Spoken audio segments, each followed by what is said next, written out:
Also supportive of all of our sports and coaching staffs and student athletes across campus, and just want to wish them luck tonight. They've been doing a phenomenal job and been very consistent, especially since I've been here. So wish them all the luck in the world tonight.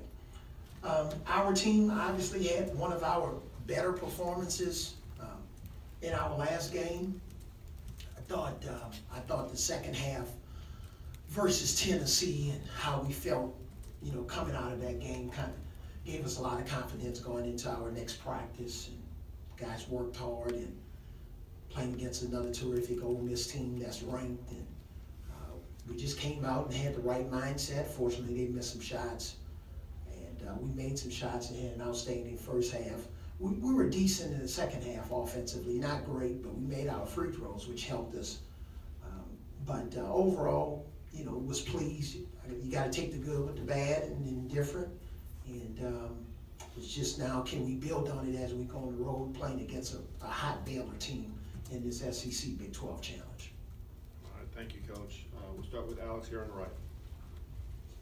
Avery, can you just kind of speak to what you've seen from John Petty, especially the last 4 games? He's been in a rhythm. You can see him get started earlier. What have you seen from him that's helped him be so successful? I've seen the hard work in the summertime in the weight room, the way he improved his stamina and his strength in the off season. I've seen that actually come to pass and basically transfer to the game.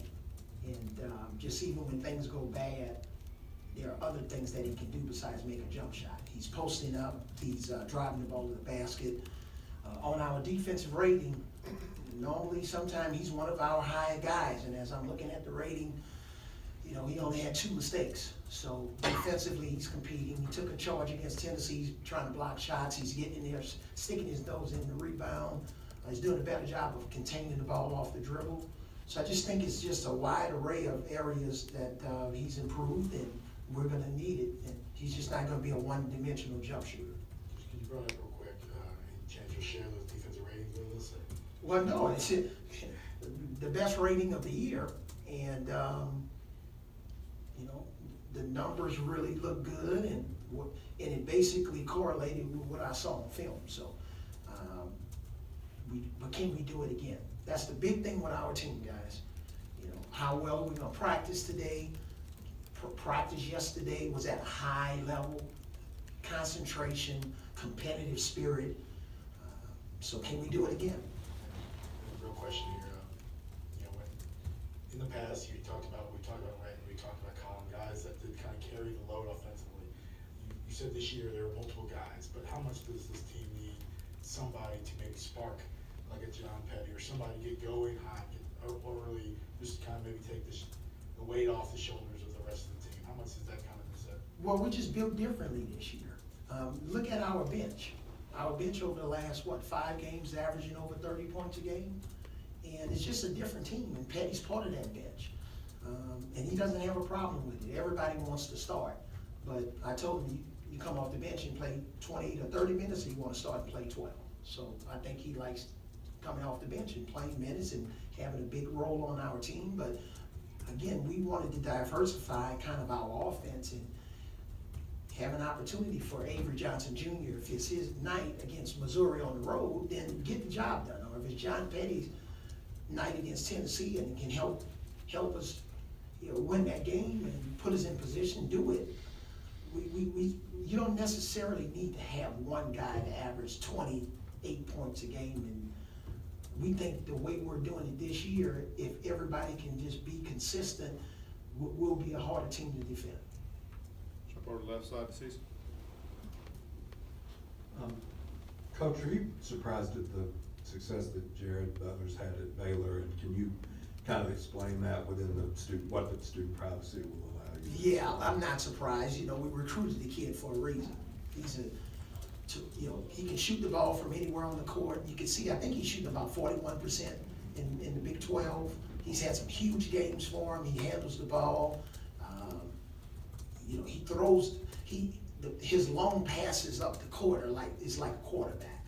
and just a great kid, terrific family. Obviously, with him growing up right near my hometown outside of New Orleans, I knew a lot about the kid. And but we're awfully, we're happy for him. Obviously, we don't want him to have a big game against us, but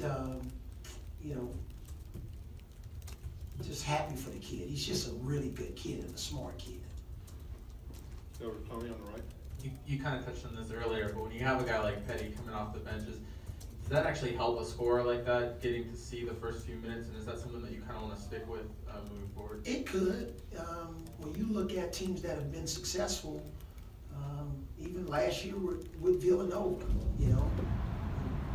they're probably arguably their best player was coming off the bench, DiVincenzo, and it worked out for them. And he still played his minutes, and obviously it catapulted him to having a professional career. So I think sometimes we just put too much focus on starting and who's coming off the bench. And, just can you have a positive effect on the team and team success? And I think Petty's at a standpoint that we know he can start. But a lot of those kids that hope to have aspirations of playing at the next level, they're probably not going to start when they get up there. That's a high probability. So it's a good thing to show people that you can come off the bench. Was that one of the things you mentioned with him too, with DiVincenzo? Yeah, we've talked about that. Yeah. With Petty? Yeah, absolutely. I think that's a great example. Go in the middle of the room to Michael. Peg said when he gets hot, there's no such thing as a bad shot. Do you agree with that? He probably said that with a smile on his face. Yeah, he probably did, because there is such a thing as a bad shot. He's shooting fewer bad shots now. So shot selection is a big part of what we talk about on the daily basis, and especially in the game against Baylor, because they mix up their defenses so much, and they got a little bit of a 1-1-3, 1-3-1, 2-3 zone to go along with their man. So you got to have really great shot selection. And I think as players continue to recognize what's a good shot and a bad shot, they'll be much more effective, unless they get on the roll. Like I don't know if every one of his shots were great shots in the last game, but he made one that was probably a bad shot, but when he goes in, we all love it. Go over to Kerry on the left. Coach, you mentioned Jared, but who else among the Baylor personnel concerns you matchup-wise? Wow, when you look at their team, Makai Mason, who's been outstanding, who shares the guard position with Jared. He basically won the game against West Virginia, and he did it in a variety of ways. He can take people off the dribble, he can make the mid-range. Of course, he has three-point range, gets the ball in the basket, he gets to the free throw line. And King McClure, we know King very well, back from his AAU days with the same team that AJ Jr. played on, or same program. He can get it going from three. I think he made 6 threes against Oklahoma State. Kegler, who spent some time at Mississippi State, we had played against him twice when he played at State. He's a big, strong forward that is really good offensively. So they got quite a few guys, but sometimes their best shot is a missed shot. They're one of the best offensive rebounding teams in the nation. So that concerns us also. We have time for a couple more questions. We'll start back with Alex on the right. Did a little quick number crunching. I mean, you're averaging almost 35 points, bench points a game the last 4 or 5. What is the key to kind of balancing out, especially early on in the season? It seemed like you really committed this rotation, was trying to find the right fit. So where have you found that right groove where you can get that kind of production from the bench, whether it's Petty or AJ Jr. or whatever? Well, some of that's because maybe if a guy in the starting lineup, one game max minutes were at 7. So sometimes those numbers can be a little bit skewed a little bit.